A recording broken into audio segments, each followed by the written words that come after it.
Nel, ano yung naging mensahe ng Estados Unidos sa ASEAN? Aga sa pagdalo ni U.S. Secretary of State Antony Blinken dito sa Association of Southeast Asian Nations o ASEAN Summit ngayong umaga, muli niyan tiniyak ang commitment ng Estados Unidos sa pagpapanatili ng kapayapaan sa rehiyon. Nagpayag rin ng pagkabahala ang U.S. sa illegal na aksyon ng Beijing sa South China Sea.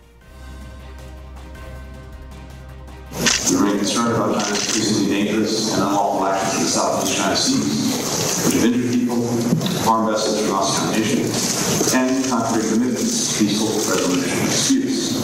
The United States will continue to support freedom of navigation, freedom of overflight in the Indo-Pacific.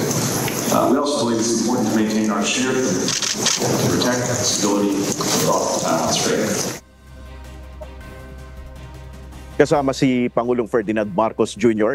na dumalo dito sa 12th ASEAN-US Summit. Sa intervention ni PBBM, ipinaabot niya ang pakikiramay ng Pilipinas sa sawi at nawalan ng hanap buhay sa US dahil sa pananalasa ng Hurricane Milton.